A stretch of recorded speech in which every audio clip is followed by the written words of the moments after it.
Yes, everybody can read the Torah portion, so I just kind of go over a couple things in it. While you're key, that's the Torah portion, Bereshit 47, 28 through the end of the book of Bereshit, or the book we commonly call Genesis. This is the portion, of course, where Yaakov, also known as Israel, is transitioning. And if you look at 47 through the end of 47, he speaks to Joseph, who is his successor, and he asks him to not bury him in Mitzrayim or in Egypt, and he wants to be buried with his fathers, which is where? Canaan. Okay, but where specifically in Canaan? In Canaan. Okay, in the cave Machpelah. You see how everybody's joined together? That's a card. The cave of Machpelah. Chapter 48. He's speaking to Joseph again. And he also blesses the two sons of Joseph, which are who? And Ephraim. Okay. And he says that your two sons will be like my two sons, Reuben and Shimeon. So he has now taken possession of those two. He's now taken possession of those two sons, and he blesses which one as the firstborn? The youngest, which is Ephraim. Okay. He blesses Ephraim as the oldest, or the firstborn, which is quite interesting because that's different from how he got the firstborn blessing. Okay. He blesses him at the same time, which does not bring discord between the two brothers. And he also, verse 22, 48, 22, he says that I have given you one portion more than your brethren, which means that he got the double portion, which means that he is the firstborn. Firstborn always gets a double portion. Chapter 49. Most people say that these are blessings. All of these are not blessings. Nope. These are prophecies and characteristics of the tribes in the last days. Yeah. Two that stick out more than the others are the longest ones, which are who? Judah. Okay. Yehuda and who else? Dan. Not Dan. Gad. Joseph. Joseph. Joseph. Joseph. Look at Joseph. Joseph has 5 verses. And Yehuda also. Oh, okay. Yehuda also has about five verses. They both have 5 verses apiece. Mm-hmm. Why would that be?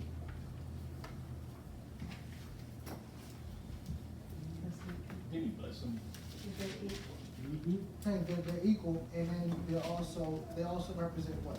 Joseph and Yehuda represent The southern kingdom. the southern and the northern kingdom. So he blessed the southern kingdom. Yehuda, you are he whom your brethren shall praise. Your hand shall be on the neck of your enemies. Your father's children shall bow down before you.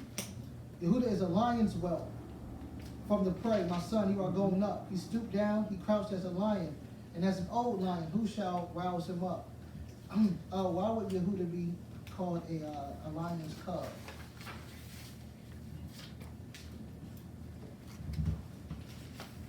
Why would he be called a cub? Y'all know the answer. Don't think about it. Because he's a son. Because He's a son of. Okay, that's why he's a lion's cub. So he can't be king. He follows under. He's in the household or in the cave of the Most High, the Father. Yeah. Okay. The scepter shall not depart from Yehuda, nor a Torah giver from between his feet until Shiloh come. And unto him shall be the gathering of the people, binding his foal unto the vine, and his donkey's colt unto the choice vine. He washed his garments in wine, his cloths in the blood of grapes. His eyes shall be red with wine, and his teeth white with milk. It should be red as wine and white as milk. So he should be a drunkard and somebody who brushes his teeth. That's an oxymoron. No, he said he shall be one that, That is pretty much what it sounds like. he shall be one that brings vengeance upon the nations, and his teeth white with milk. That's symbolizing purity. He shall speak with purity. Okay, and then you have Joseph. An interesting side note is Dan's characteristic. Dan shall judge his people as one of the tribes of Israel. He shall be a serpent by the way, an adder in the path that bites the horse's heel so that his rider falls back. I have waited for your salvation, O Yahuwah. I don't understand it, but if anybody else understands it, it seems as Dan is he's an adversary to the tribe of Israel. Yeah. Yes. As opposed to being one of the tribes. Yes. Which is very interesting, because you see our adversarial brothers who seem to be Israel, but they are more in the way than they are. Yeah. Yes. in the way. Amen. Then you have Joseph, verse 22. Joseph is a fruitful bow, even a fruitful bow by a well, whose branches run over the wall. The archers have sorely grieved him and shot at him and hated him. But his bow abode in strength, and the arms of his hands were made strong by the hands of the mighty Elohim of Yaakov. What is that talking about? Verse 23 and 24. The archers have sorely grieved him and shot at him and hated him, but his bow abode in strength, and the arms of his hands were made strong by the hands of the mighty El of Yaakov. They came against them, but Yahweh strengthened them. Okay, through the El of Yaakov. Okay. It's talking about the brothers, how they came against the archers.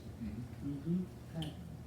Even by the Elohim of your father, who shall help you, and by El Shaddai, who shall bless you with the blessings of heaven above, blessings of the deep that lies under, blessings of the breast and of the womb. The blessings of your father have prevailed above the blessings of my progenitors, unto the utmost bound of the everlasting hills. They shall be on the head of Joseph, and on the crown of the head of him that was separate from his brethren. And Joseph is given the blessing as firstborn once again. And that's the head of the tribes. So it's once again between him and the group. Then Benjamin, of course. And all these 12 tribes, he blessed them, and then he also told them, as he told Joseph in the previous chapters, to bury him in the cave of Machpelah. Chapter 50 is when Israel passes, and he is embalmed. As he's embalmed, they are on their way to the cave of Machpelah with the Egyptians. Everybody sees it, and they say this is a great mourning for the Egyptians. In verse 14, and the inhabitants of the land, the Canaanites, saw the mourning in the floor of Atad. They said this is a grievous mourning to the Mitzrayim, or the Mitzrites, Egyptians. Wherefore the name of it was called Havel Mitzrayim, which is beyond Yarden. Why would it be called a grievous mourning to the Mitzrayim?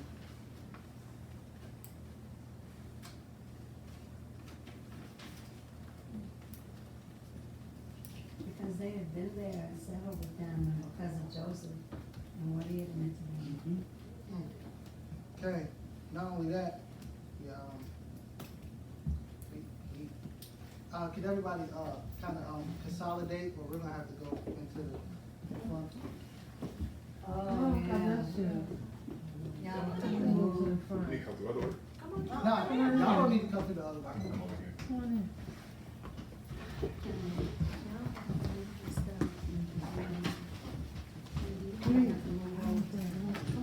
there. Pull up there. It's a grievous moment for the Mitzrayim, because as Imam said, not only were they dwelling in Mitzrayim, and Joseph did all that he did, but also they looked just like the Egyptians. So from a distance, you don't know who's who. Right. Which is why if we go over to Africa, the only thing that distinguishes you from a people that looks like you is what? Okay, the culture. That's the only thing that distinguishes you.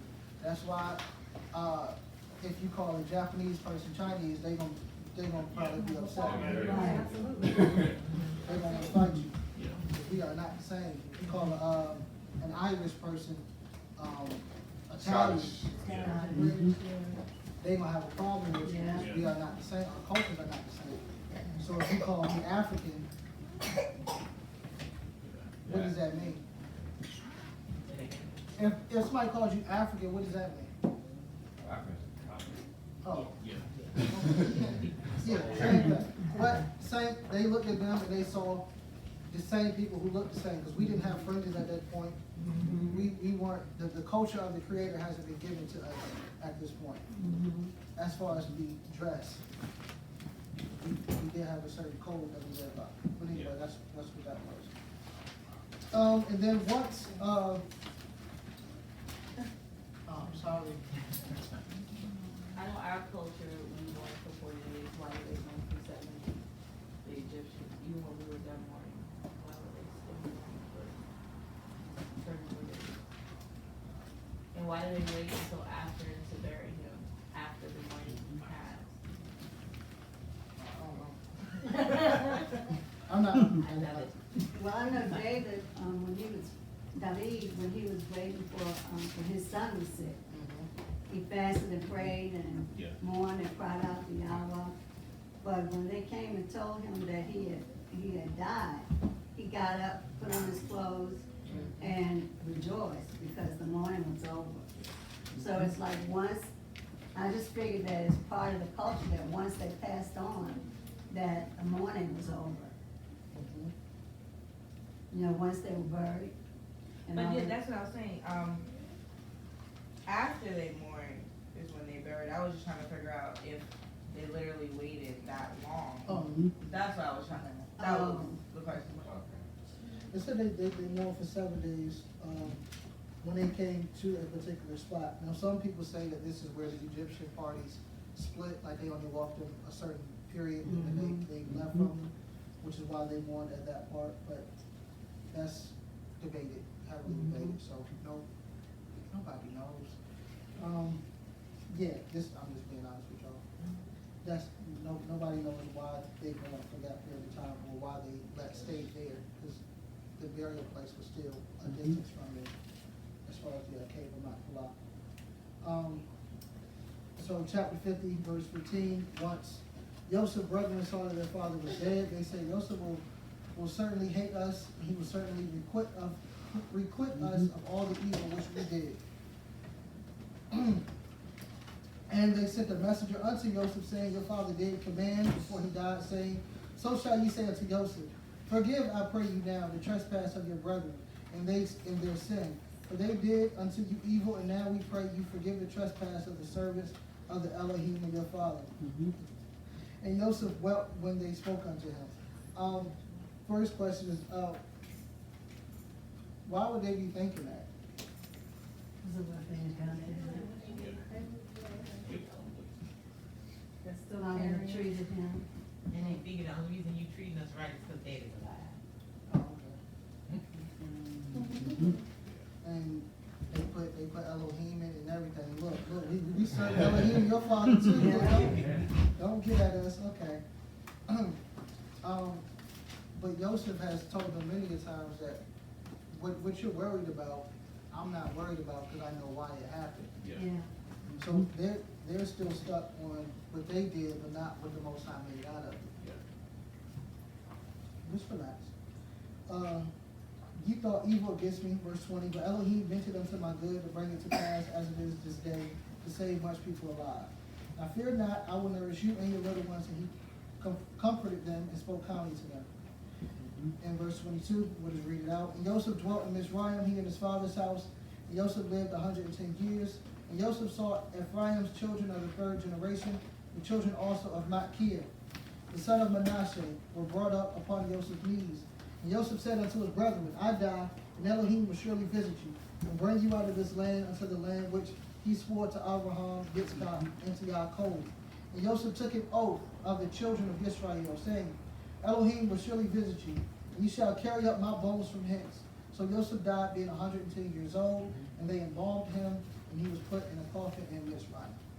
That is the end of Bereshit. So Yaakov and Joseph did not want to be buried in Israel. They all went. Now, nobody knows about the other children. We know their bones were taken. Joseph's bones were taken. You can find that in Joshua 23. Cool, so that's the Torah portion. Any questions in regards to the Torah portion, anything in Bereshit? Okay, we'll have a quiz next week, so just to let y'all know. Further. Okay, so now, okay.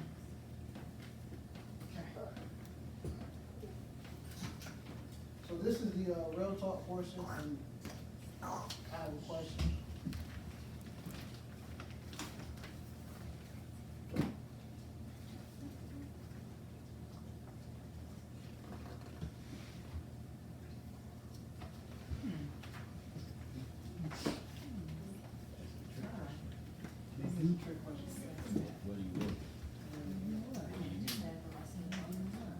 What do you want? Where you work at? Two-way street, huh? Yeah. Two-way street, right? I think y'all being difficult. I just asked, where do you work? Where you work at? My earthly job. Oh, see. See, This no,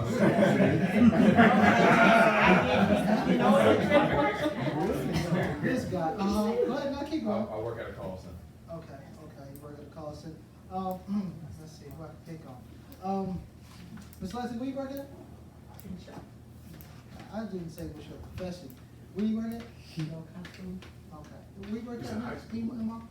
I work in DC for me. Okay. E, where you work at? I work at CSEP. Okay. CSAP. I don't know what school, FEMA.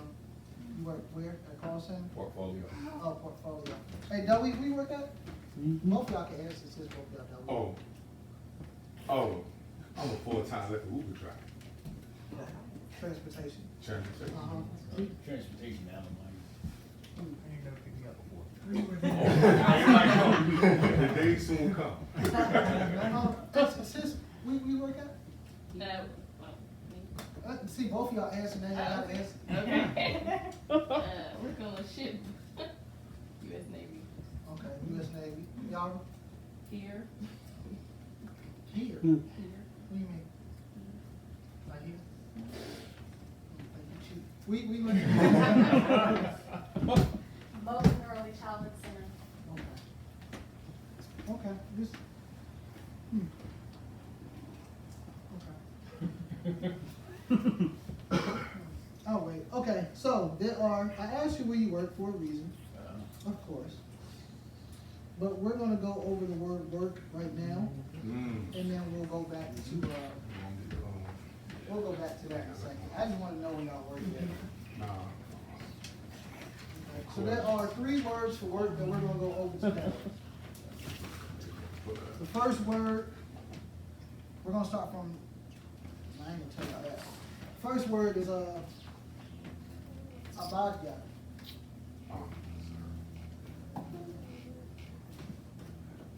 You want to get the English name of that too? Huh? Give your English term that. No, not it means work, Okay. but it also means some other days. So this is H 56. It means work, labor, service,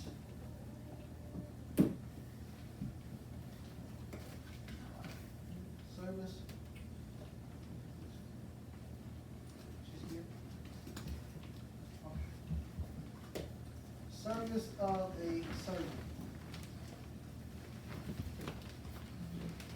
Just remember where all y'all said y'all work at. Abadia, you can,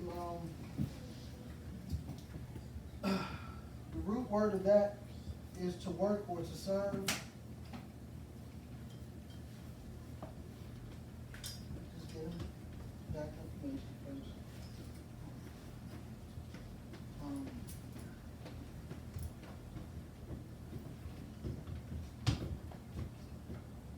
Two words or serve.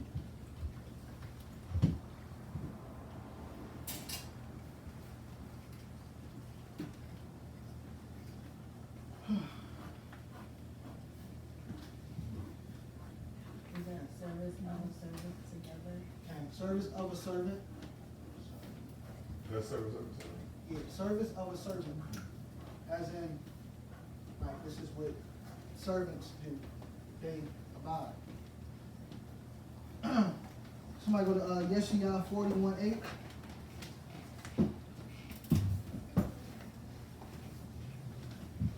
Caleb, can you read, Yeshaya 41:8 for me? Yeshaya, commonly called Isaiah, chapter 41, verse 8.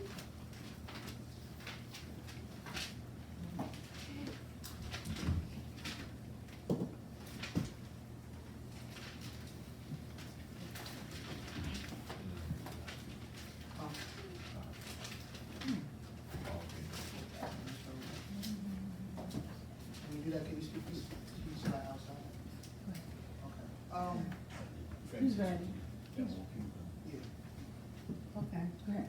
Grab some chairs on the side. Yeah.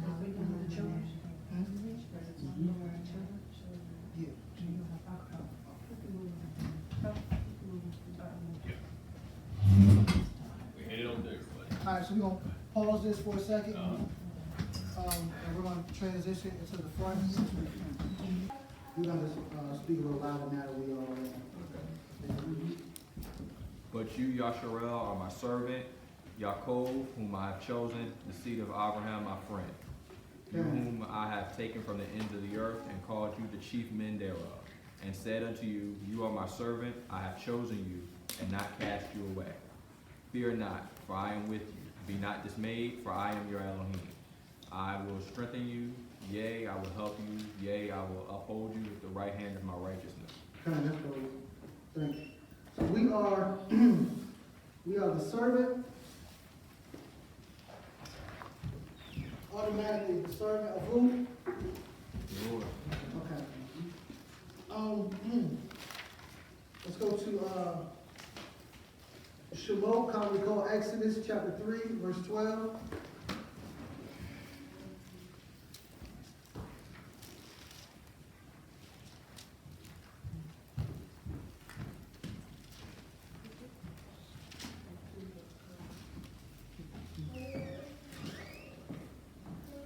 Shemot 3, 11 and 12. Say hello, y'all, in the Rob.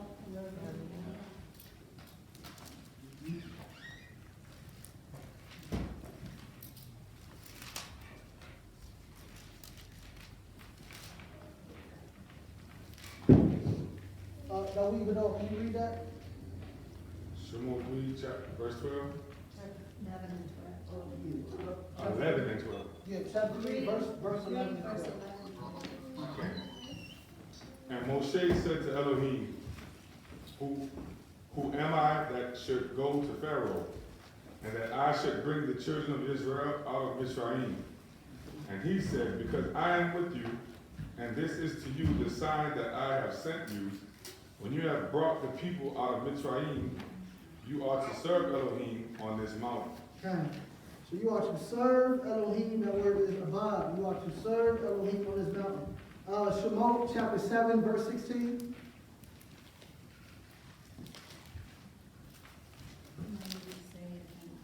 Shemot, commonly called Exodus, chapter 7, verse 16. Click on it. Hold on,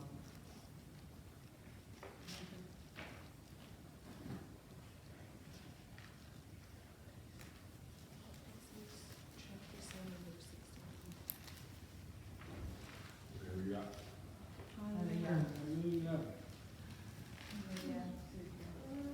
Oh. And you shall say to him, Yah, the Elohim of the Hebrews, has sent me to you, saying, Let my people go, so that they serve me in the wilderness. But see, until now you have not listened.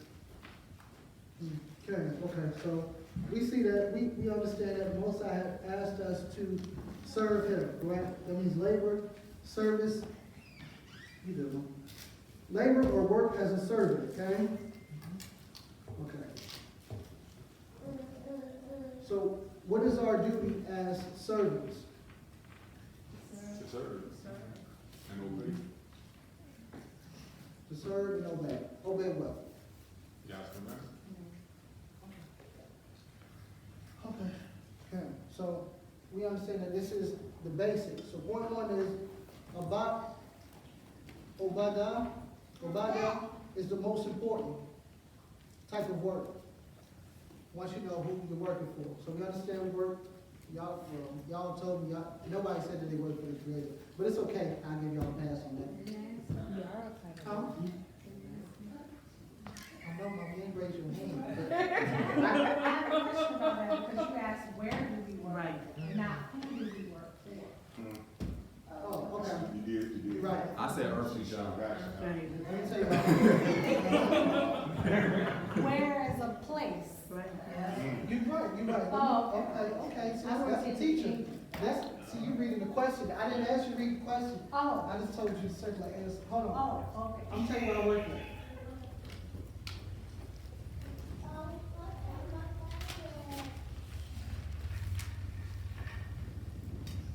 So,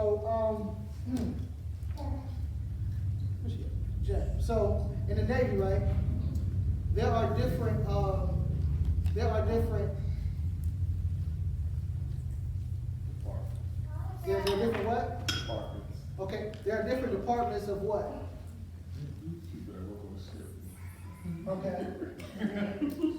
So when you make that, when you turn that into something bigger, like the U.S. Navy works for who? The government. So there are different what of the government? Different departments of the government. Okay.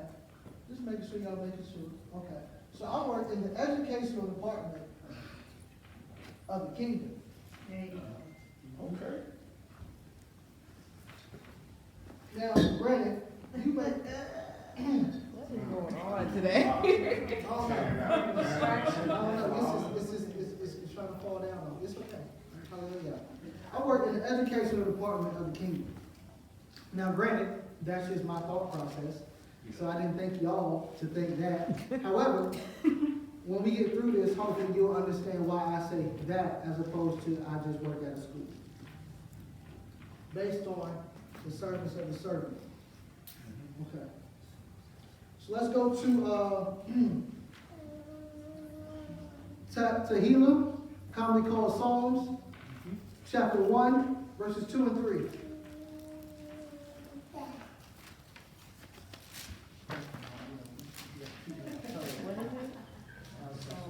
Psalm 1, 2, and 3. Psalms chapter 1, verse 2 and 3. That what you? Okay. But his delight, everybody have to say hallelujah?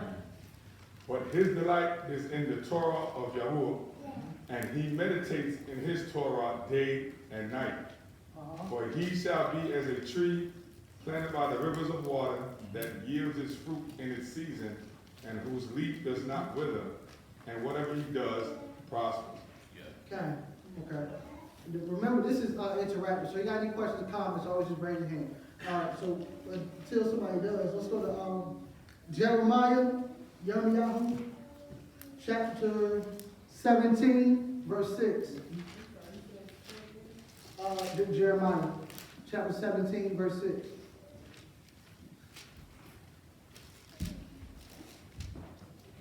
For he shall be like a shrub in the desert, and not see when good comes, and shall inhabit the parched places in the wilderness and salt land that is not inhabited. You read? Go up a verse. I'm sorry. Go to the same chapter, so we can get the context of what Jeremiah is talking about. Go start at verse 5 and then read through 8. So you got it. Okay. 5 through 8. Thus said Yahuwah, cursed is the man who trusts in man and makes flesh his arm, and whose heart turns away from Yahuwah. Okay, so pause. So that means if he's trusting in Yahuwah, that means that you the servant always trusts in the master. Okay. So if you are trusting, if what you trust in is man for your job, then that's who that's your master. Okay. So this is speaking about the servant. Read Read verse 5 again and keep on to 8. Thus said Yahweh, Yahuwah, cursed is the man who trusts in man and makes flesh his arm, and whose heart turns away from Yahuwah. For he shall be like a shrub in the desert, and not see when good comes, and shall inhabit a parched places in the wilderness, a salt land that is not inhabited. Blessed is the man who trusts in Yahuwah, and whose trust is Yahuwah. So that word for trust is patat. And for those who were talking about Yeshua, patat is one of the words for faith, but it means confidence.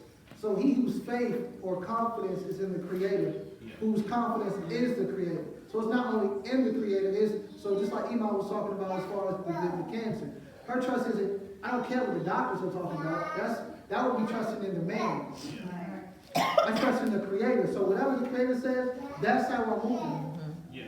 And I'm just going to move like that. That's the blessed man, the increased man. Keep going on. For he shall be like a tree planted by the waters, which spreads out its roots by the river, and does not see when heat comes. And his leaf shall be green. And in the year of drought he is not anxious, nor does he cease from yielding fruit. Okay. So we're talking about a servant. Talking about the servant. Okay. One more as far as Abadah or Abadah. Let's go to Yehoshua, commonly called Joshua, chapter 1, 6 through 8. I'm sure everybody's heard this. Joshua, chapter 1, verses 6 through 8. Hello, y'all. Everybody have it? Hallelujah. Be strong and courageous, for you are to let this people inherit the land which I swore to their fathers to give them. Only be strong and very courageous, to guard, to do according to all the Torah which Moshe, my servant, commanded you. Do not turn from it right or left, so that you act wisely wherever you go. Do not let this book of the Torah depart from your mouth, for you shall meditate on it day and night, so that you guard to do according to all that is written in it, for then you shall make your way prosperous and act wisely. Okay. Hallelujah. So those three verses show the work that the servant does. They meditate on the word and they act out the word. That is the job of the servant. One more. I know I said that. Ecclesiastes, chapter 12, verses 13 and 14.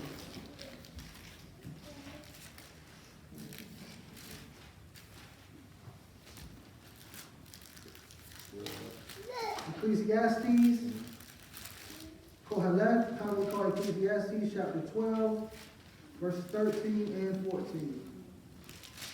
Hello, y'all. Everybody phone? Let us hear the conclusion of the entire matter. Fear Elohim and guard his commands, for this applies to all mankind. For Elohim shall bring every work into right ruling, including all that is hidden, whether good or whether evil. Okay. That's the whole conclusion. Fear Elohim, keep his commands. That is about Abadah. That's ground level. That is the foundation of everything that, before you do anything else, this is the foundation. Okay. So everybody understand Abadah and what it means to be an obey, which is a servant. Let's go to number 2. Now, number 2 is interesting because that is the in-between. And number 2 is going to get done regardless. Number 2 gets done regardless. Number 2 is ma'aseh. Ma'aseh.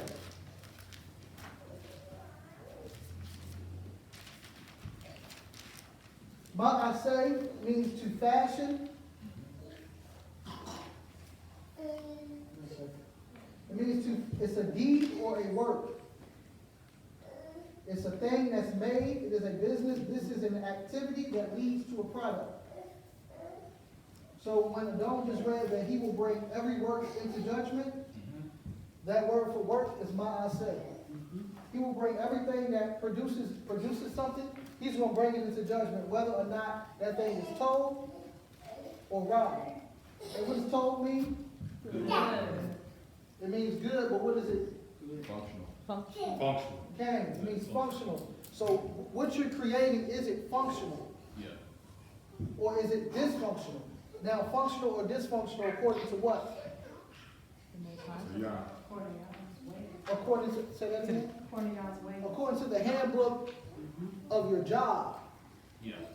Everybody has a handbook, right? Yeah. At your job, they give you a handbook, orientation. You get all that? Cool. It's being judged whether it's total or according to the handbook of the Creator. So this is a deed, work, thing that's made. Okay.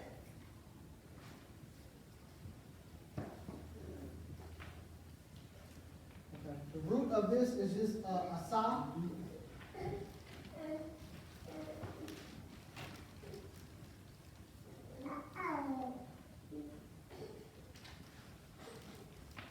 Which means to fashion,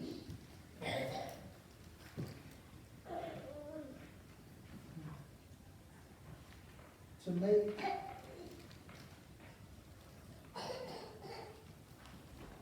to produce. Everybody is going to be ma'aseh. Yeah. Everybody does ma'aseh.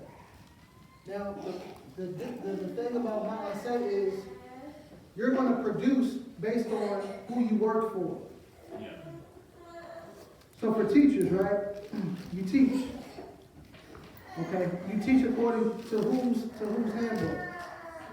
Are you teaching to produce things of the kingdom, or are you teaching to produce things of the world? This is not, disclaimer, this is not okay, everybody understands we're okay. So, when you're teaching things like, I just gotta put down, if you're teaching things like evolution, whose kingdom are you building? If you're teaching things like Darwinism or yes ma'am, homosexuality, these things are now being brought into the school system. Right.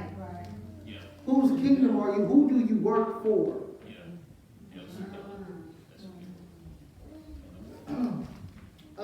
For Ma'aseh, don't you go to Shemot, commonly called Exodus, chapter 18, 19, and 20. Can you spell the second word? A-S-A-H. Sorry, Mom. Exodus what? 18, Verse 19 and 20. Shemot 18, verses 19 and 20.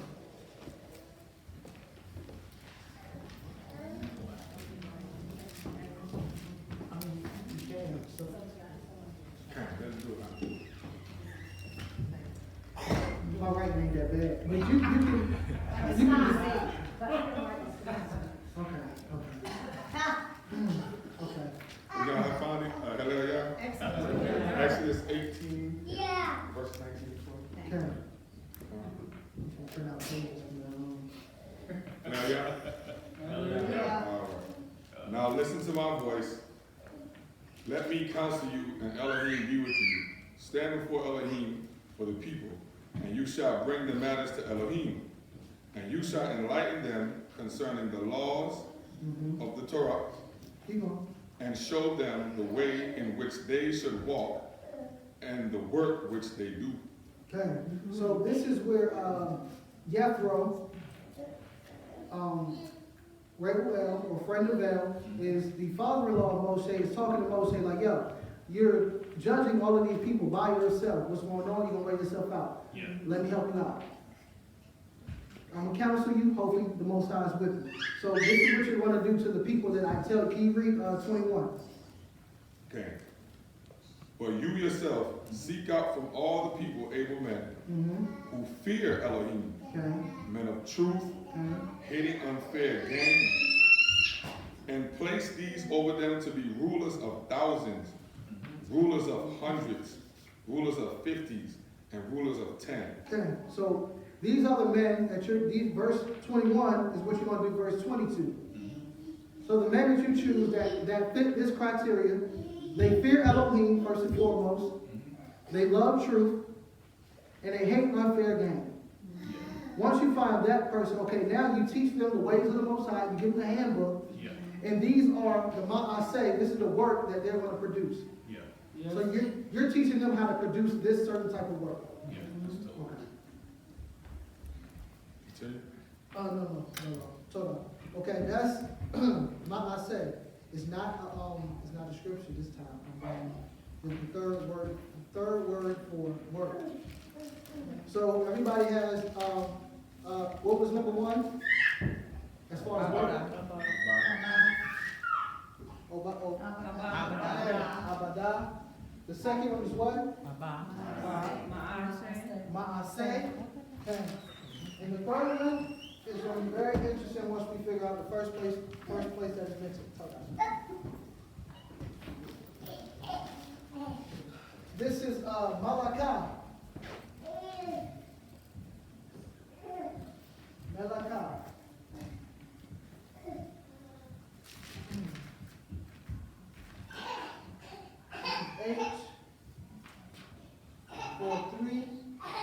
H4399. This is your occupation.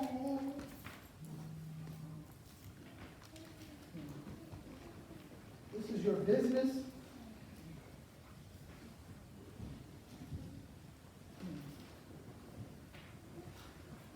This is your ministry.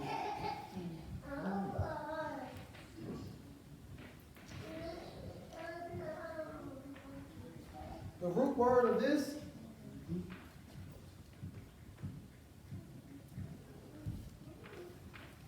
is malak. What that mean, Dawei? Malak. Okay. No. You know what it means.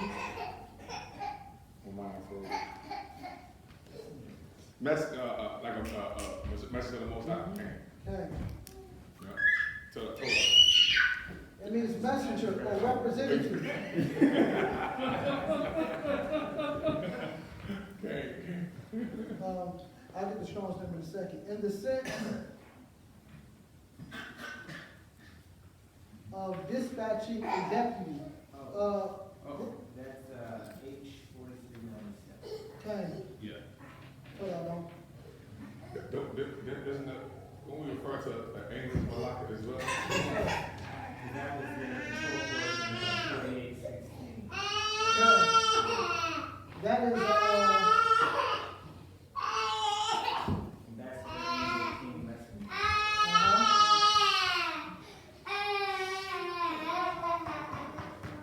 You said a king? So a king is a messenger? So this is in the sense of dispatching a deputy. Can somebody tell me what a deputy is? What dispatches, What is a deputy? D-E-P-U-T-Y. What is a deputy? Second in command. All y'all have been to jail at least once. I'm just like, what? I can't hear you though. What is a deputy? Second in Right command. underneath the sheriff. Second in command, right underneath the sheriff. So this is somebody who has the authority of the person that sent him, correct? That's why they say don't shoot the messenger. But then again, you can, because that's, okay. The second in command. Okay, cool, you got second in command. That's what Malakah is, right? Okay. For this, let's go to Bereshit, commonly called Genesis, chapter 2. This is the first time the word work is mentioned, period, is Malakah. And we're about to see whose work was it.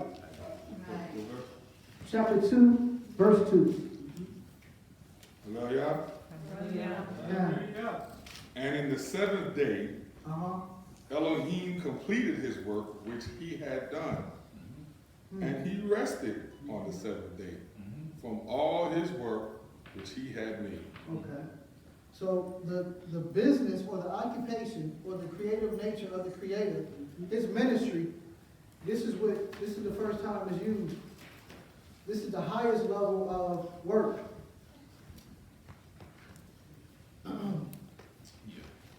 The highest level of work. Okay, so let's go to question.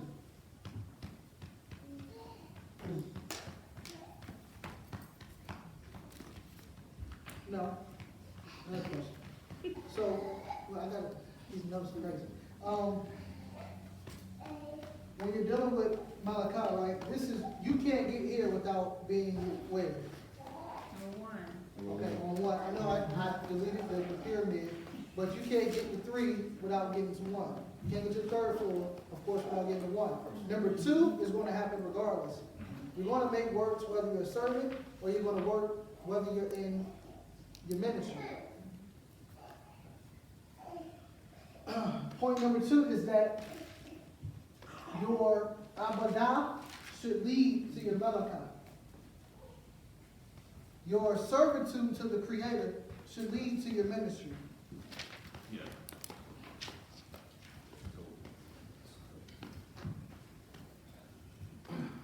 Well, David, how do you know that? Let's go to 1 Shemuel, 1 Samuel, chapter 3, verses 1.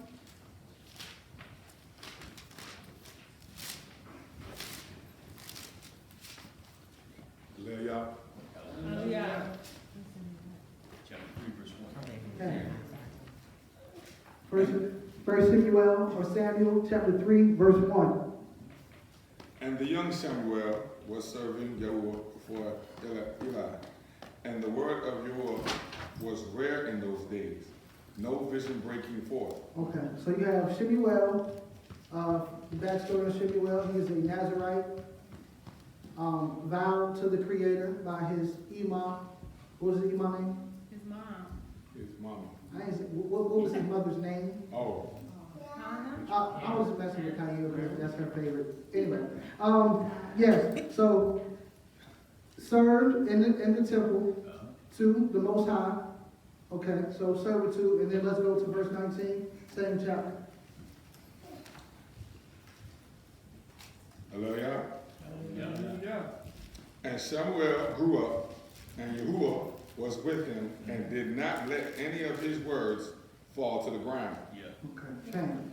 So that was verse 19. First Samuel chapter 3, that was verse 19. So he went from ministering, yes. All right, I love these sisters right on the board. He went from a youth ministering unto Elohim unto becoming a bona fide prophet for Elohim. Now, the 18 verses in between that is his ma'aseh. What did he do between ministering to Yah? He served.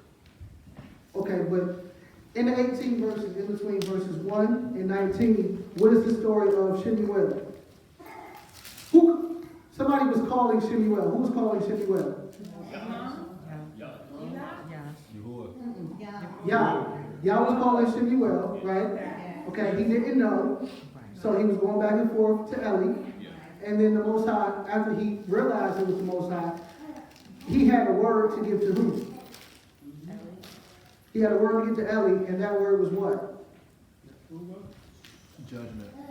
Judgment came. Everybody in your family line is going to be cut off because you didn't do what you were supposed to do. Now, that was a test for him to know whether or not he was going to serve the man that he was under or he was going to serve the Creator. Who did he work for? Cain. That was shown so that he became a bona fide prophet. Your training and your test comes before your placement. Yeah. So you can't be placed in ministry if you haven't been tested first. That's cool. And you haven't done the ma'aseh. If you can't show him works, he can't move you to the next level. Amen. And you can't be moved to the next level until you're a servant, until you do the works. Yeah. You don't know what works to do until you serve. Yeah. Okay, so let's go to 1 Samuel, same book, 1 Samuel, chapter 16.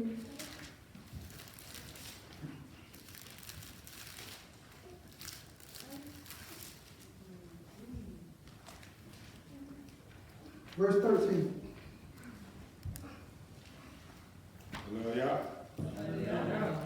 And Samuel took the horn of oil and anointed him in the midst of his brothers. And the spirit of Yahuwah came upon David from that day and onwards. And Samuel arose and went to Ramah. Okay. So right there we know that this is the anointing of David as king. Moreh Daud. Okay. Let's drop down to verse 18 and read through 23. Hallelujah. And one of the servants answered and said, Look, I have seen a son of Yeshai, the Bethlehemite, Yeshai, the Bethlehemite, who knows how to play, a brave one, and a man of battle, and skilled in words, and a handsome man. And Yoah is with him. You said the 23 out? Yes, sir. And Shaul sent messengers to Yeshai and said, Send me your son David, who is with the sheep. And Yeshai took a donkey loaded with bread, and a skin of wine, and a young goat, and sent them by his son David to Shaul. And David came to Shaul and stood before him, and he loved him greatly, and he became his armor bearer. Shaul therefore sent to Yeshai, saying, Please let David stand before me, for he has found favor in my eyes. And it came to be, whenever the evil spirit from Elohim was upon Shaul, that David would take a lyre and play it with his hand. And then Shaul would become refreshed and well, and the evil spirit would leave him. Okay. Ain't I like one of those small little harps? You said the harp? The lyre, yeah. That's like a harp. What's the lyre or the Lyre. harp? Yeah. Okay, I It's think like a little harp. yes, I believe so. Is it? Is it the handing on harp? Okay. Usually I This is the musician. I heard back in those times, when people were sick, they would always strum that to get like top, like food. So now when I see it, I see where they got that from, because whenever somebody's sick, they would play the harp by his bed. So the vibrations come, the topics will come out. Because music is what? It's a It's calming, but music has healing frequencies. Okay, it has frequencies. Music is a spirit. Okay. And depending on Which, yeah.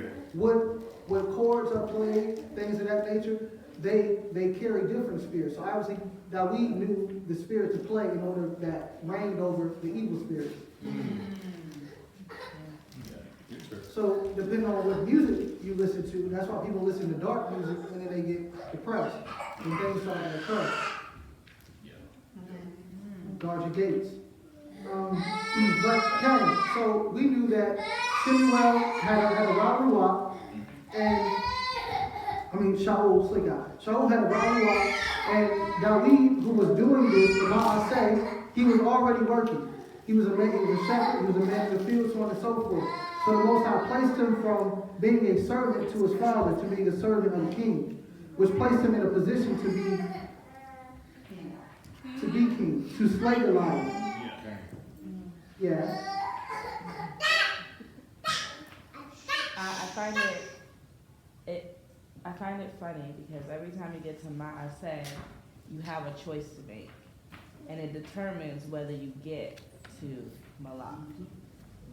And that's like your determining point, because even with like Shemuel, he was a child. He could have been like, no, I'm serving this man. I'm not going to say that to him. I know his feelings. I know him, and not decide to do with the Most High. And that's kind of all of us in our lives. We have that point where you're going to say, I'm going to do it for this, or I'm going to do it for the Most High. Yeah. But that choice sometimes becomes hard because it depends on how much rain that person or whatever you're over have. Like they're paying my bills or they're doing this.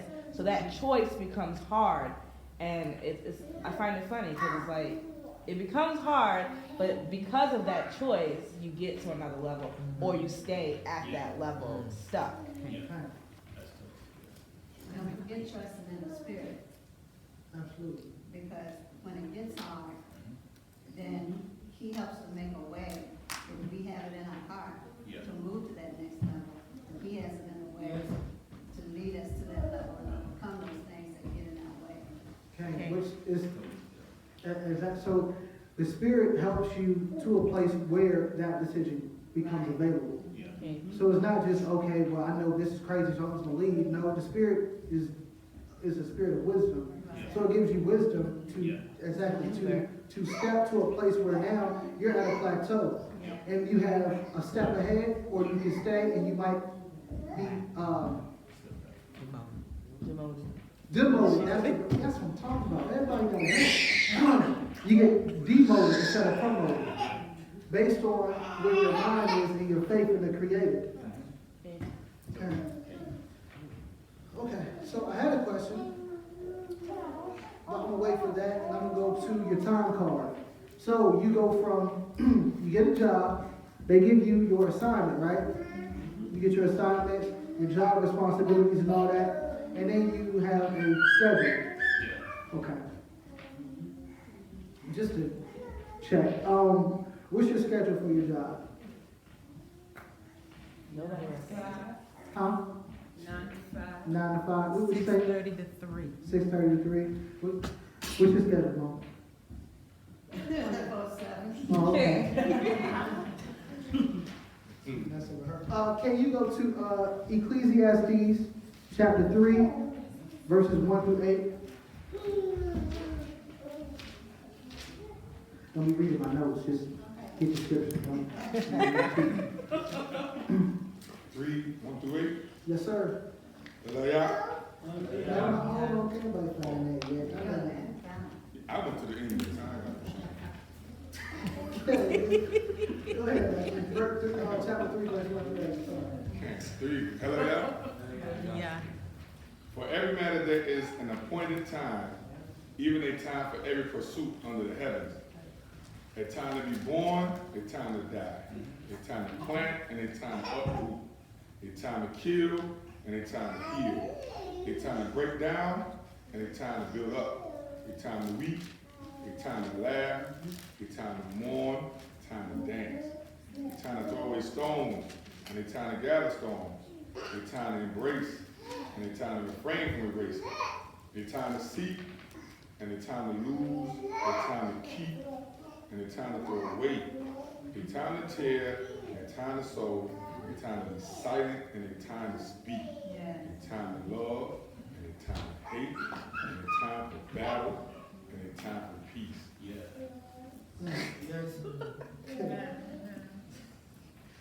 Man. Remember, there are times for war, though. Yeah. Okay. That word for time. So every day there's a season, a time for every purpose. There's a time for everything, including your progression. This is the word for time. That word is F-A-E-T-H.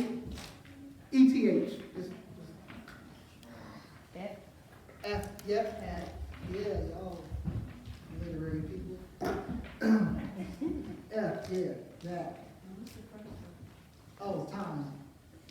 Did you say, what is a tile? Is that what that is? Oh, yeah, T-A-W, time. You can redo it if you. Oh, okay. What, you see that? No, she moved it or she had a copy. Oh, we can see it. Can y'all see it, Mom? Y'all good? You can't see it? You gotta come to the front seat. You got glasses on already. You can't. You're not gonna do this.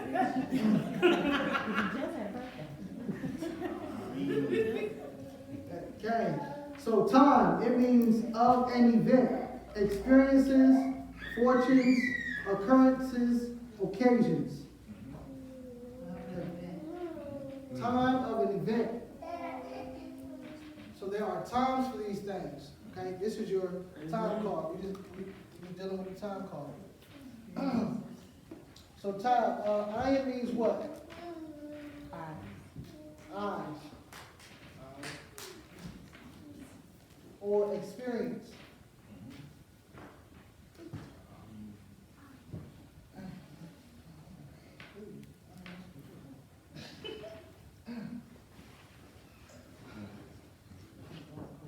Just leave it alone. Struggle.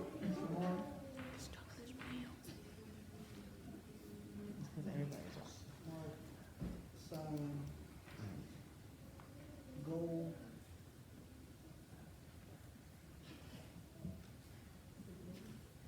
Covenant.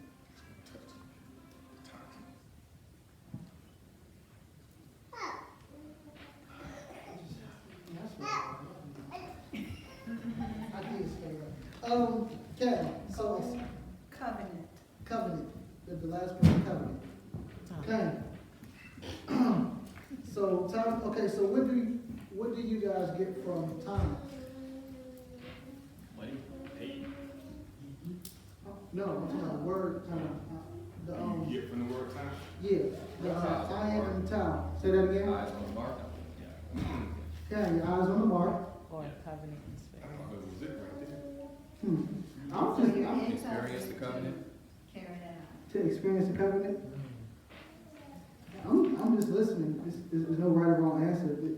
The letters and the characters in the Hebrew alphabet are for you to get an understanding from it. However, the Most High gives it to you.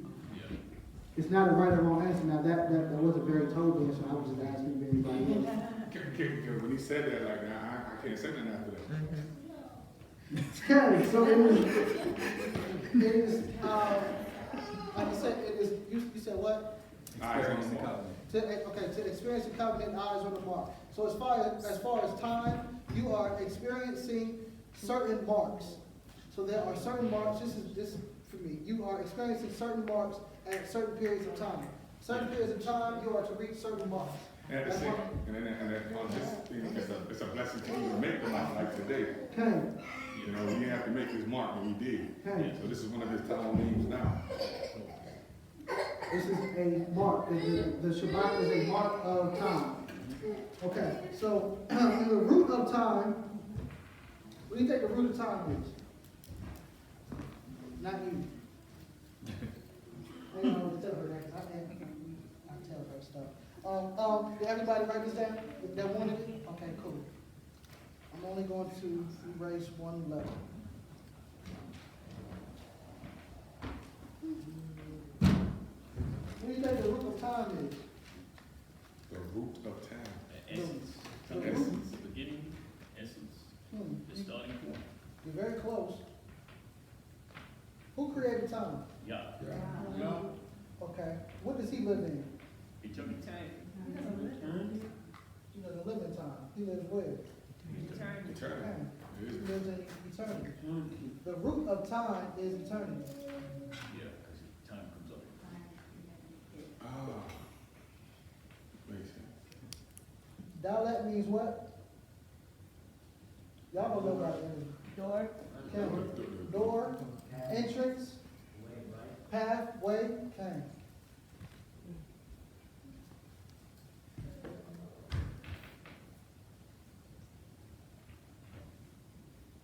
Okay. The iron is the same. So Dalet, door, entrance, way. So this, we're talking about the time card, the time that you have in order to do your work. Yeah. Okay, so I want to, now, Adon, you said to experience the covenant, right? Or to know the covenant. Iron also means to know, experience something you know. So to know the covenant. So I want everybody to go to Revelation, Hazon, Revelation, the last chapter of the last book. So that was at 2? No, that was add. Yeah, Okay. You know that ain't what they say. Wow. And, The eraser. Yeah, they- tissue. Oh, shit, it's just, It's right here. Sorry. I'll remember next time. Revelation chapter 22, verse 14. Wait on. Hallelujah. You see these pages flipping?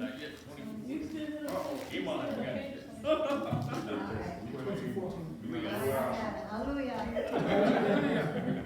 22:14. Hallelujah. Hey. Blessed are those doing his commands, so that the authority shall be theirs unto the tree of life, and enter through the gates into the city. Okay. So blessed are they that do his commands, for they have the right to the tree of life and may enter through the gates into the city. So, Tal also means covenant, correct? Okay. So once you experience the covenant, keep the commands, you experience the covenant, you know the covenant, then you will know the entrance to eternal life. Once you have done what you are supposed to do, once you have done what you're supposed to, I don't know why everything's falling right now. Once you know what you're supposed to do in your time and you accomplish that, then you get access to something else. You experience time, then you experience eternity. But you can't experience eternity until you experience time. Until you know and do what you're supposed to do in time. So to tie that back in. Verse 15 told the truth. So let's get back to the work. So now you know that your time clock is the duration of your life. That's your schedule. The schedule for your work is your life. How do we know that? What did the Messiah say in Luke when his parents were looking for him and he was in the temple? Yeah. And you know where I was. Be in my father's house. Okay. Why? Be about his business. Because I'm about his business. So my life, even as a youth, I'm going to be wherever I need to be at to accomplish his business. I didn't have to sign up. I didn't have to. You have an application, which is to accept the covenant. But once you're accepted for the job, now you're on the clock. It's a 24/7 job. So you have abadah, which is your labor or your service, which you produce, your ma'aseh, which will lead to the malakat. So how do you know that what you're producing is of your malakat or of your ministry as opposed to your abadah? How do you know that your works are in regards to what you're supposed to be doing, which is the ministry of your life as opposed to your servitude? What they go in with keeping his commandments. That's your abadah. Okay, what was your question? How do you know that the works that you are doing now, so for example, since you asked, how do you know that what you have done during your time clock has not just been for the servitude, but it has been, you have been given the ministry based on your servitude? Because my covenant. What's taking place before in my life?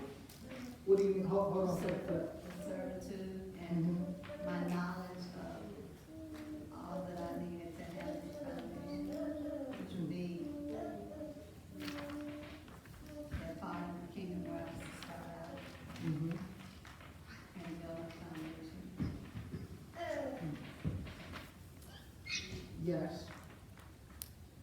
But there's more to it. I know it, I just don't know how to say it. No, it's fine, because once I tell you, you're gonna know, and it was really for you. Well, go ahead. What you were saying, when did she know about the fruits of her servitude or labor? Her fruits? Yeah. So basically, in her situation, where she was to where she is today, this is like fruits that's blossoming into where we are now. So if she didn't start where she started, or thought how she thought, or received what she received, the fruits wouldn't be here now. Her mindset was a progression of line of the Most High. So God, listen to the Most High, and not boom, we're here. That's my take. That's one of my slices of cake. Okay, so you're ready to talk to? I was thinking the fruit. Yeah. You know, your servitude must eventually produce fruit. Exactly. I agree. Or planting seeds. That produces fruit. Yeah. Fruit that produces trees It takes time. Time. in its right season.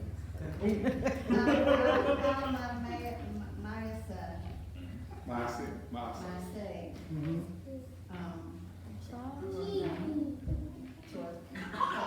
with him.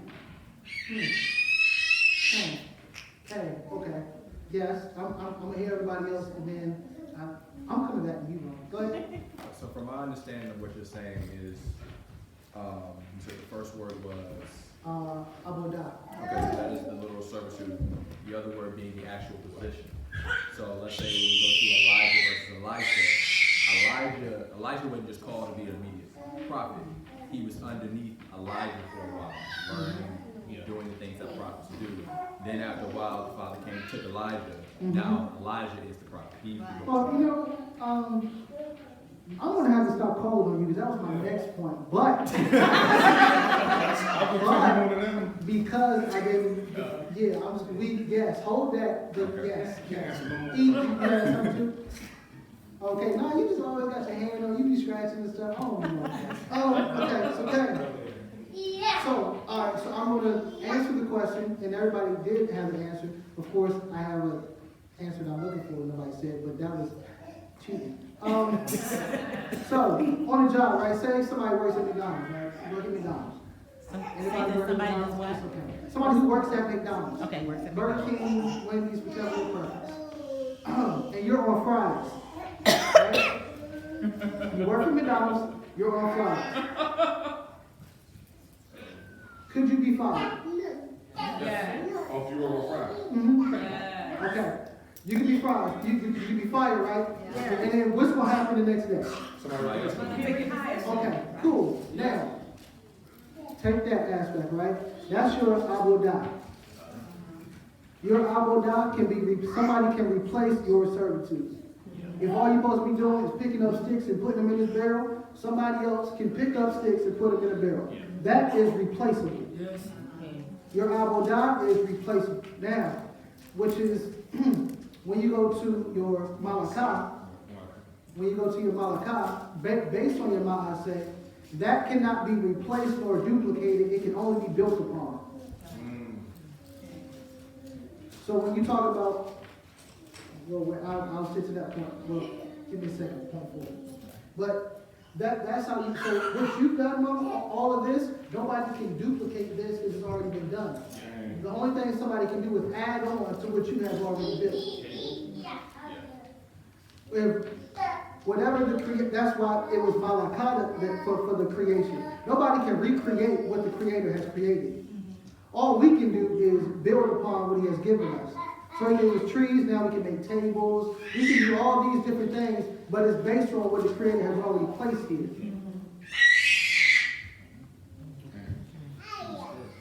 Which leads to what Adon was saying about your malakah. Your malakah is not finished until you have somebody to take the baton.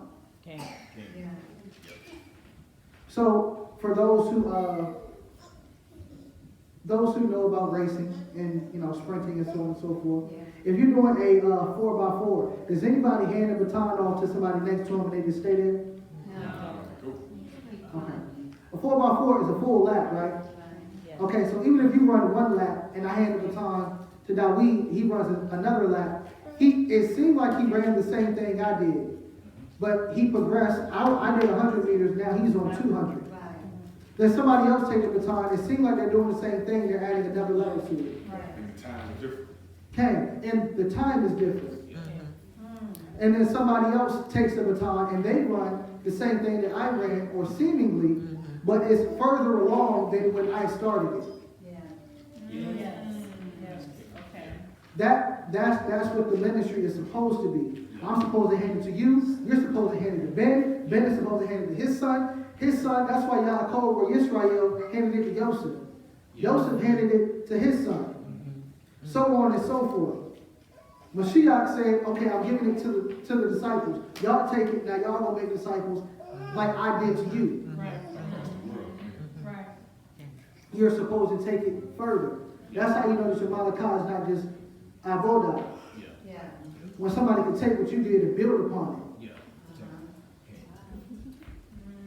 Hallelujah. So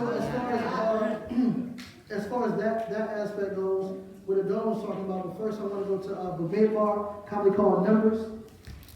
Numbers chapter 27, verses 25 through verses 15 through 20. Bamidbar, commonly called Numbers, chapter 27, 15 through 20.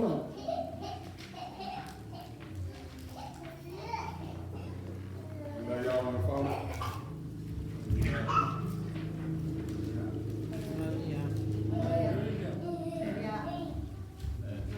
15, what verse again? Matter of fact, Oh, start at 12 through 20. 12 to 20. Yeah, sleep house. So then you can see why it was needed. Go ahead. Hallelujah. Yeah. And Yahuwah said to Moshe, go up into the Mount Abrim and see the land which I have given to the children of Israel. And when you have seen it, you also shall be gathered to your people as Aaron, your brother, was gathered. Because you rebelled against my mouth in the wilderness of Zion, in the strife of the congregation, to set me apart at the waters before the eyes. These were the waters of Meribah at Kadesh in the wilderness of Zion. And Moshe spoke to Yahuwah, saying, let Yahuwah, the Elohim of the spirits of all flesh, appoint a man over the congregation, who goes out before them and comes in before them, who leads them out and brings them in, so that the congregation of Yahuwah be not like sheep without a shepherd. And Yahuwah said to Moshe, take Yehoshua, son of Nun, with you, a man in whom is the Spirit, and you shall lay your hand on him, and shall set him before Eleazar, the priest, and before all the congregation, and give him command before their eyes, and shall put some of your esteem upon him, so that all the congregation of children of Israel obey him. Okay, so that's Yehoshua, the hand of the time by Moshe. Now let's go to what Caleb was talking about in 1 Kings chapter 19. 1 Kings 19. 1 Kings 19, verses 15 through 21.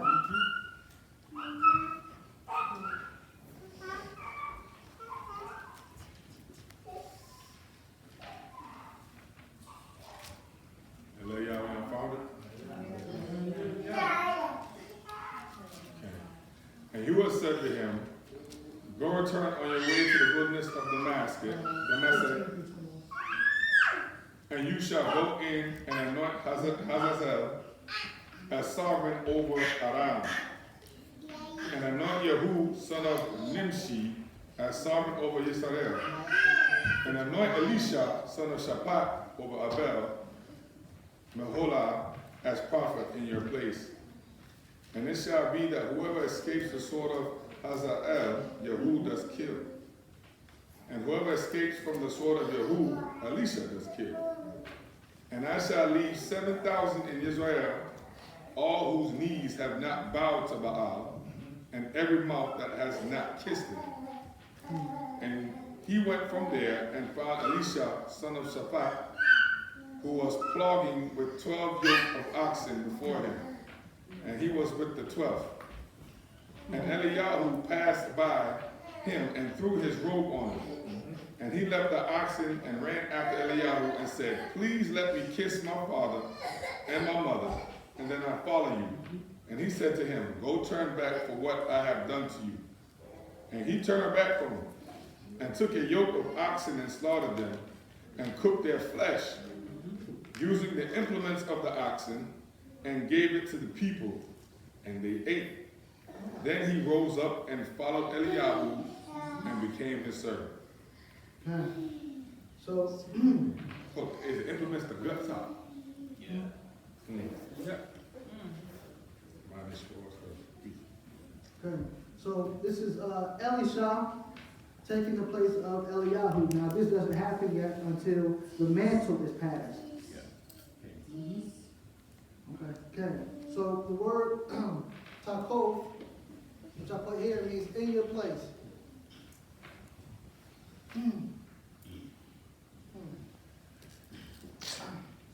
So this is tau, which means what? Mark.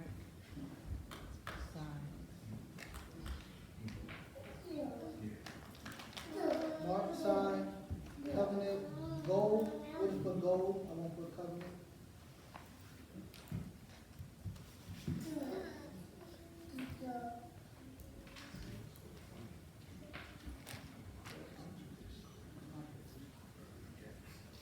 Okay.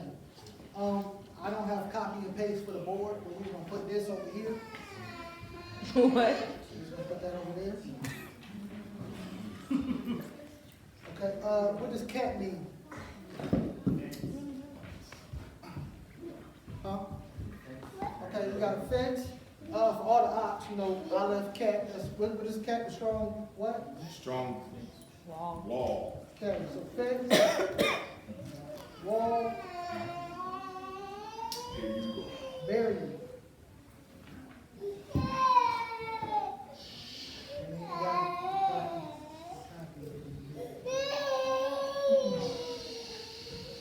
so it says, in your place. What does that mean? Stay in your lane. To do what you did. Say that again? In your place, that meaning? Based on what you see on the board, taco, what does in your place mean? Stay in your lane. No, he said, and Elisha shall be prophet in your place. His goal.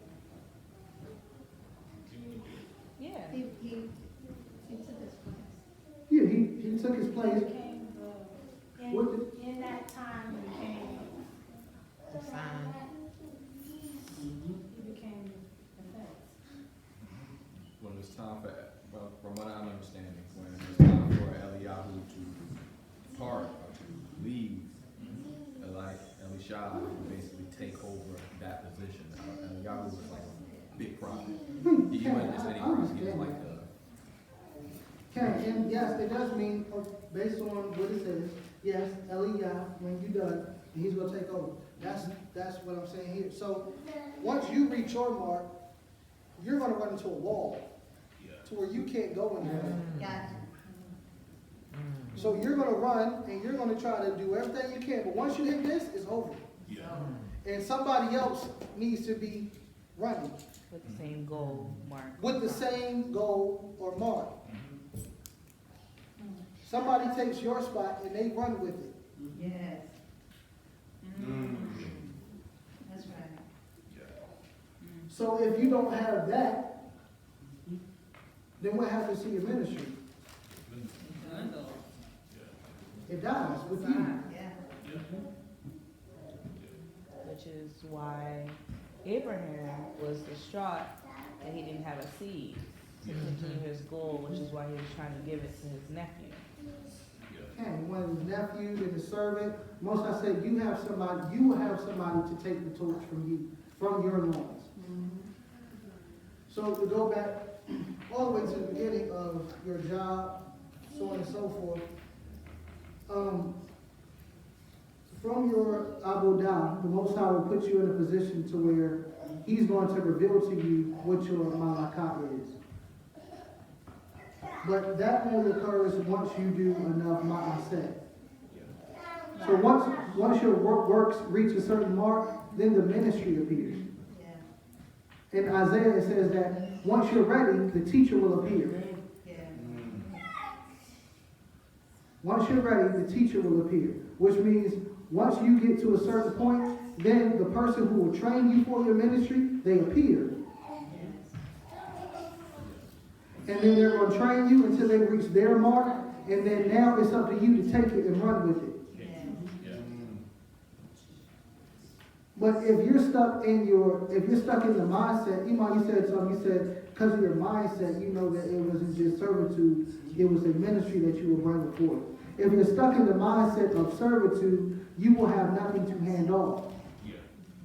That's right.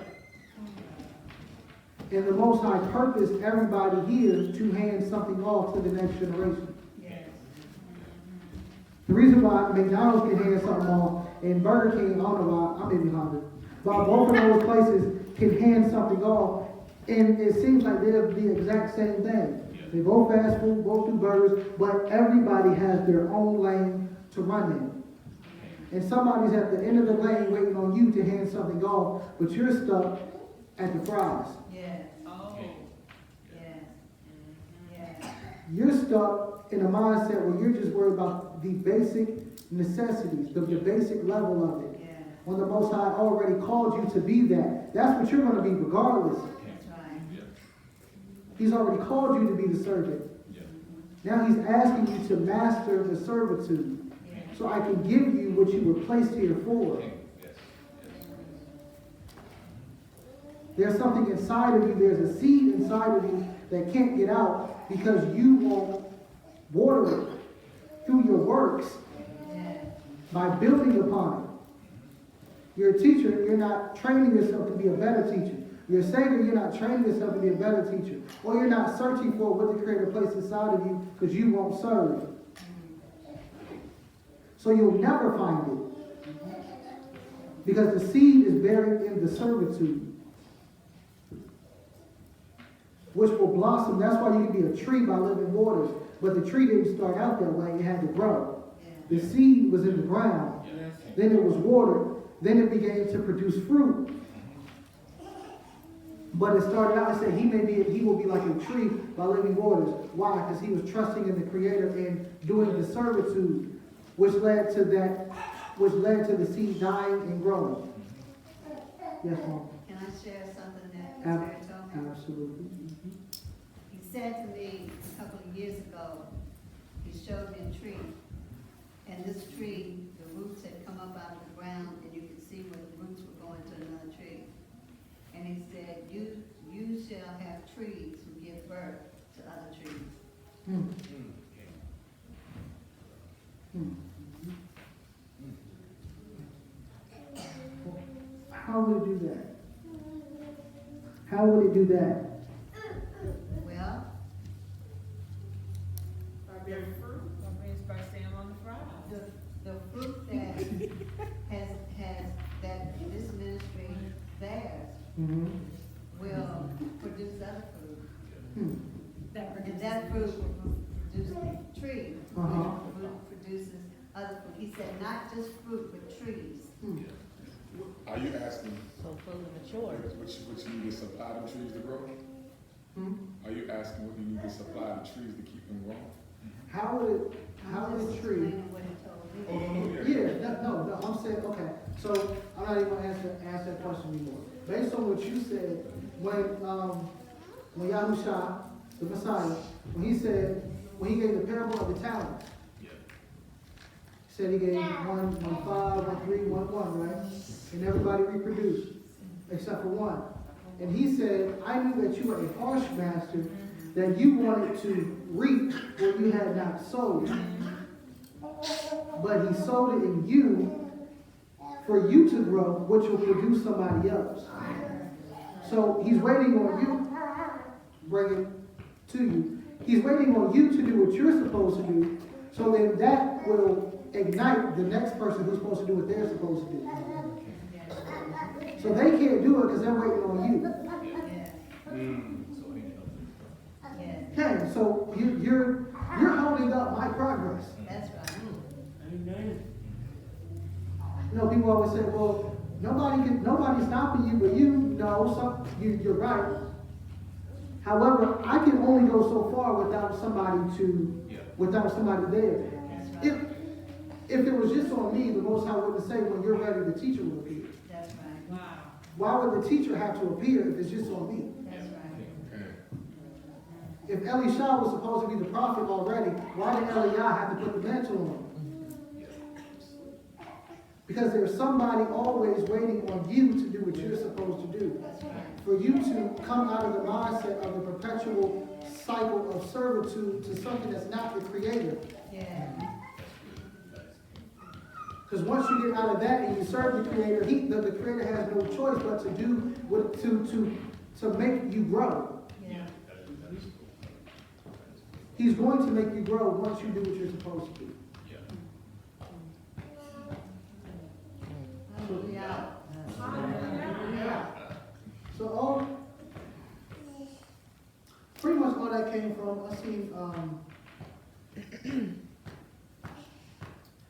people's lives are being taken, and they're dying with seeds. Yeah. They're wasting. They wasted the time that the Creator has given them. They never clocked in. And the Most High is asking this generation to clock in, Yeah. because the next generation doesn't know their responsibilities until we hand it to them. Yeah. Yes.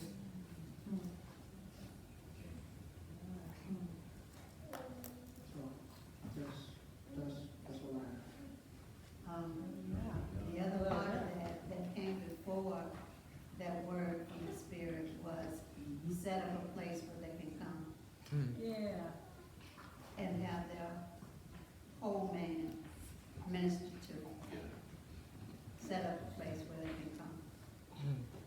And from hearing what you shared with us in the teaching, and I think about all that, when this ministry was started over 100 years ago, when Antioch was built, the building, and that ministry, it went from a Baptist ministry, which was not so traditional in that way, in that time, to a non-denominational ministry, to a Jewish ministry, to a Hebrew ministry.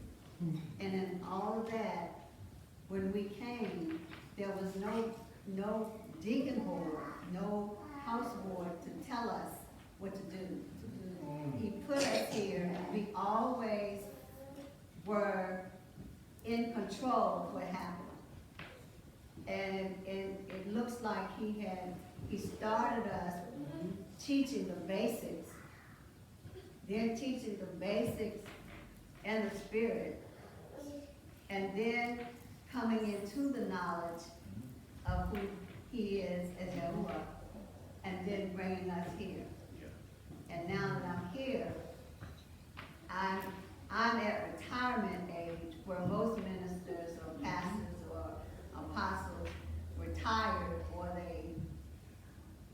they use it for their own gain. He's having me to pass it on to the next generation, who will pass it on to the next generation. And if you look at the progression from what you're talking about, it seems as if every time you were a forerunner in that era. Yes. If there are no quote unquote Jewish places, and you become one, okay, then now they're gonna look at you strange, but then everybody catches up. Yes. Now there's no Hebrew Knesset, but you're here, Yes. and now eventually everybody has to catch up if you produce the fruits that the Creator has placed in here. Right. If everybody produces their fruit, everything changes. Yes. Everything has to catch up to what you're doing. Israel is the firstborn. Yes. The firstborn is given the torch in order to produce what needs to be produced for that time, that season, that moment.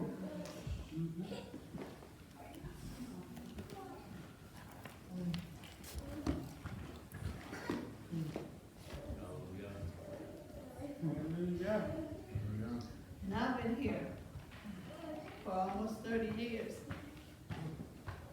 So look how long it has taken. Because he knew what this place would be when it was started. And there was a lot that I had to overcome and be taught, and did come to this area because of my previous marriage. And then I was left with the ministry and the people, right as we were coming into understanding the ways of God. And the people who could not understand it left, and the people who wanted to understand it stayed, which left us with a handful. But he would not let me go. He would not let me turn it over. It could have been turned into a landmark, and nobody had to be in it. But he would not let me stop.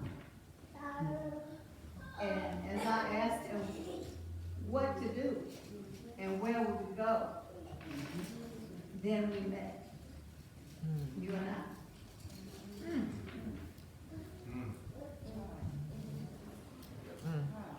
And so I've watched him over all these years build this place into, be accustomed to being ostracized by the people. I'm used to that. I'm tired of it, but I'm used to that as a woman. Even though Pastor Leonard was here and I worked alongside him, they didn't want that either. But because of what y'all gave me, other ministries have been started. Literally in the area. And other things have been taught in the Word based on the Hebrew.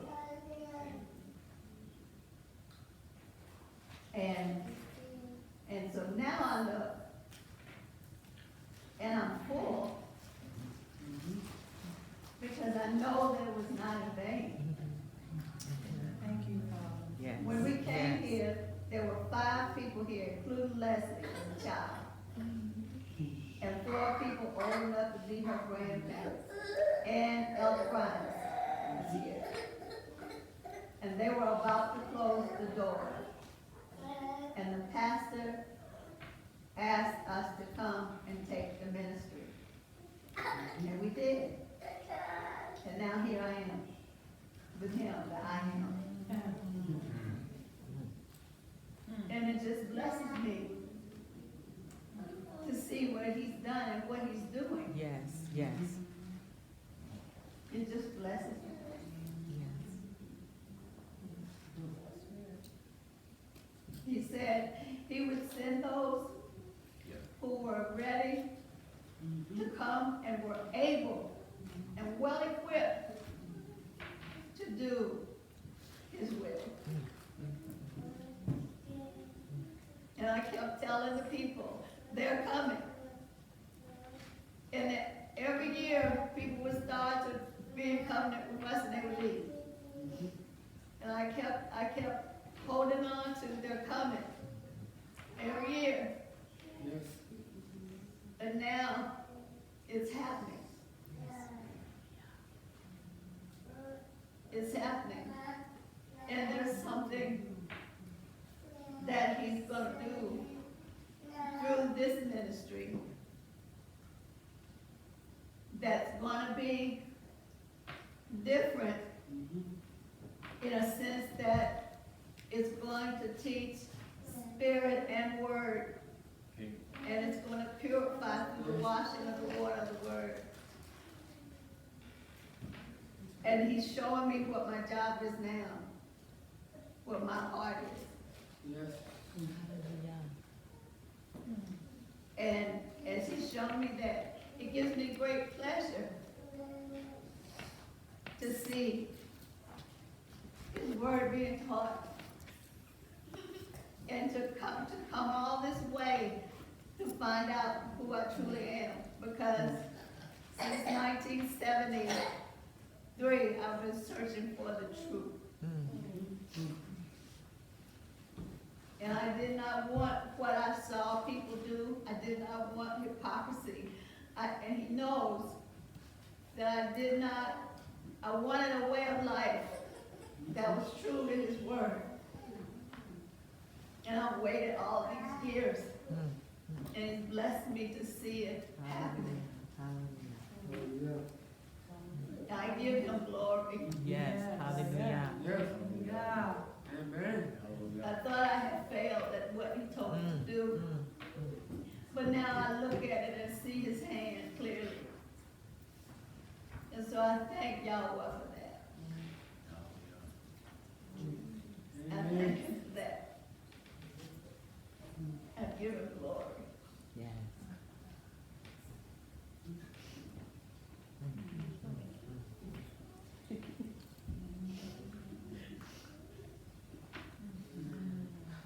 Hallelujah.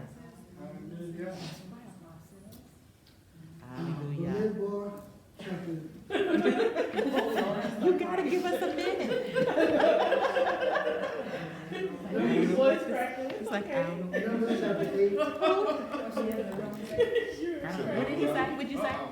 Numbers chapter 8, verse 23.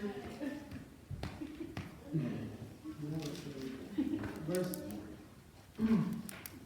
8, verse 23 through 26. And I know y'all now got it. It's gonna be a while. 8, Numbers 8, 23 through 26. And Yahuwah spoke to Moshe, saying, this applies to the Levi from 25 years old and above. Let him come into active service in the service of the tent of appointment.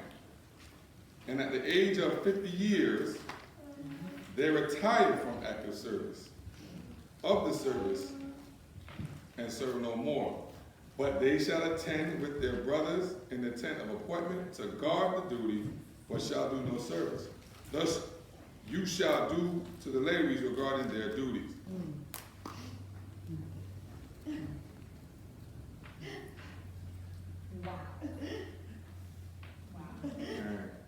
Hallelujah.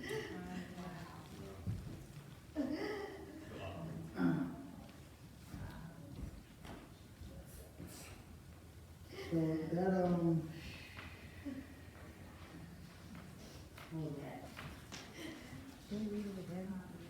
read it again. Cain, by Midbar, chapter 8, verses 23 to 26. Numbers.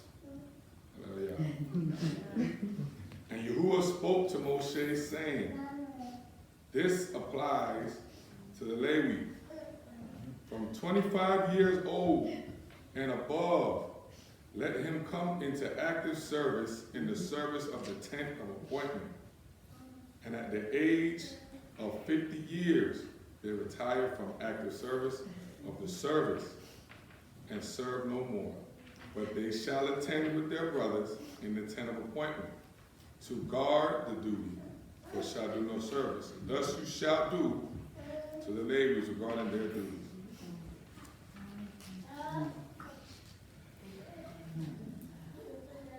So they shall minister, pretty much they shall do minimal work. They shall just make sure that the charge is being kept. Hallelujah. They are no longer in active service, but they have ran their race. Hallelujah. Hallelujah. Yeah. And the next generation, it is up for us to do the job.